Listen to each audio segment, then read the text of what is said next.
Selamat pagi atau semangat pagi, kembali lagi ke channel Bendungan saya, Aris Rinaldi, dan channel Bendungan Om Joko, Belayang Bendungan. Dimana pada kesempatan kali ini kita mencoba memberikan sharing ilmu pengetahuan dalam singkat, jelas, dan bermakna Pak ya, bagi mungkin ya yang di luar sana sedang bingung ngapain nih musim corona. Oke. Kultum mungkin ya lebih dari 7 menit atau bisa sampai 10 menit. Saya pastikan ya ketika Anda sekalian yang di luar sana menyaksikan ini mendapatkan sesuatu yang baru, wawasan baru atau ilmu pengetahuan baru. Dimana pada kesempatan kali ini, seri kali ini kita akan membahas tentang penghapusan fungsi bendungan pertama sekalinya di Indonesia, yaitu pada tahun 2019, di mana Bendungan Nakan itu baru pertama kali ya? Pertama kali nggak Pak? Nah, semenjak adanya Balai Keamanan Bendungan sampai sekarang. Sejak adanya Permen PU. Sejak ada Permen PU tentang bendungan. Tapi sebelumnya juga sebelum ada Permen PU juga belum ada penghapusan. Belum ada penghapusan bendungan. Nah ini pertama kalinya kita coba ulas tuntas, gimana nanti kita sistemnya TikTok tidak seperti biasa diskusi.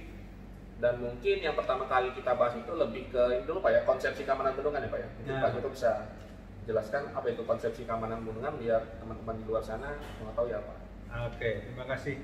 Terkait dengan konsepsi keamanan bendungan sebenarnya ada tiga poin Pak ya. 3 poin, dan poin atau lebih sering kita sebutkan adalah 3 pilar. Yang pertama adalah keamanan terhadap struktur. Itu pilar pertama. Pilar kedua adalah pemantauan atau pemeliharaan. Sedangkan yang ketiga adalah rencana tindak darurat.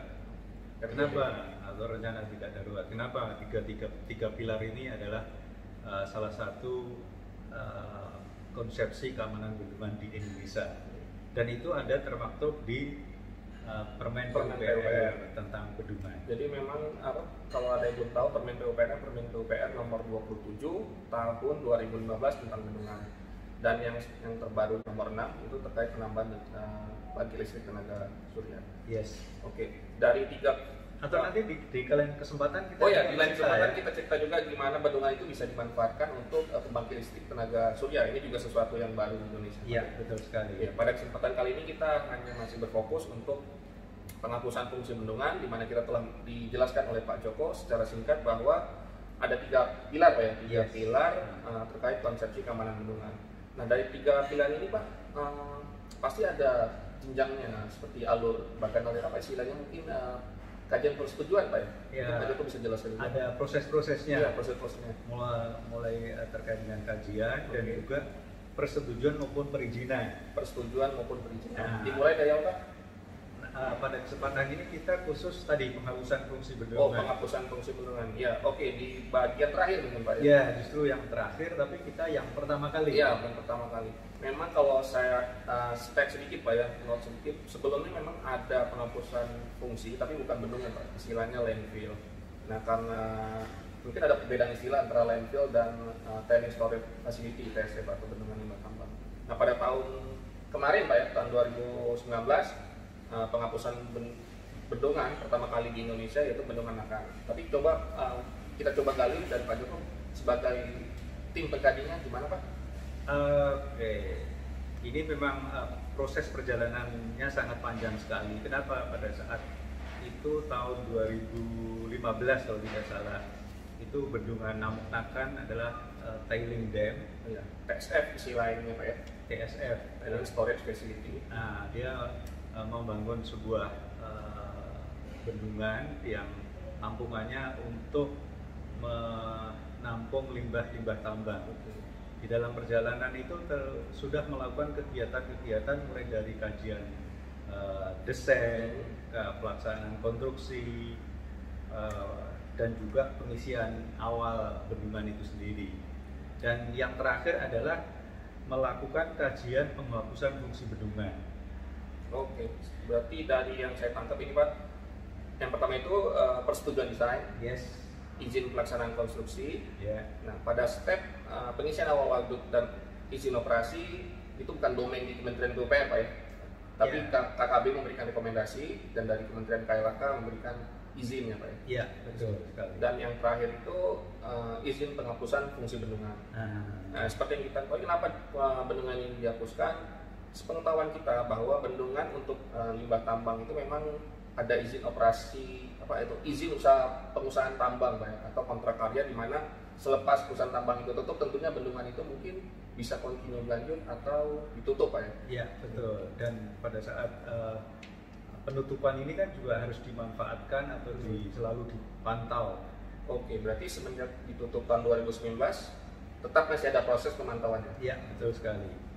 Oke, berarti proses kajian cukup lama juga Cukup lama, karena mulai dari sejak desain, terus pelaksanaan, pengisian, dan yang terakhir adalah pertama kali tadi penghapusan fungsi bendungan itu sendiri. Untuk bendungannya sendiri Pak, dibangunnya tahun berapa Pak ya?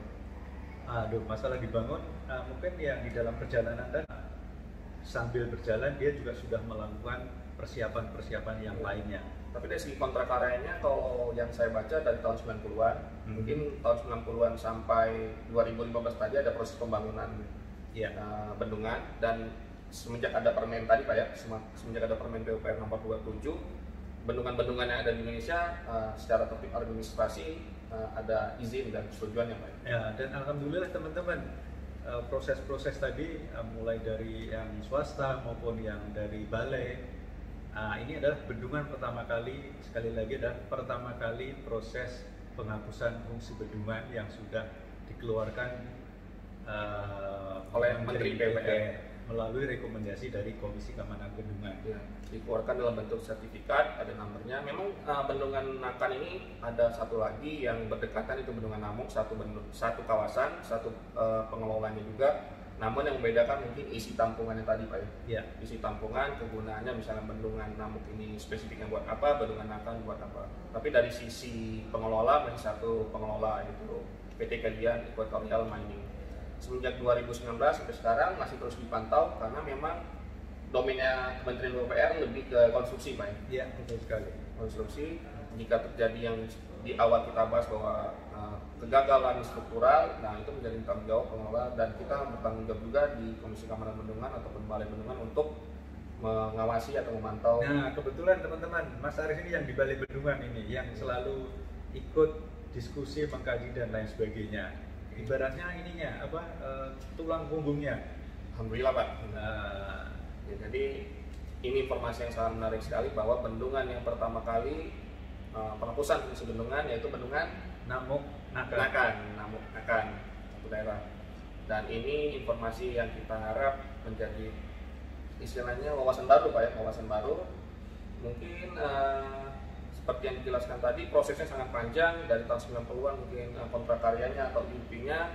Seiring perjalannya proses pengusahaan tambang tadi, dibangunlah sebuah bendungan, dan salah duanya itu Namuk Nakan Pak ya, Nakan, yang berfungsi untuk menampung limbah tambang atau selari. Dan pada tahun 2015 semenjak ada Permen PUPR nomor 27 tahun 2015 tentang bendungan, semua bendungan yang ada di Indonesia harus mengikuti prosedur yang ada di permen tersebut. Iya, betul sekali.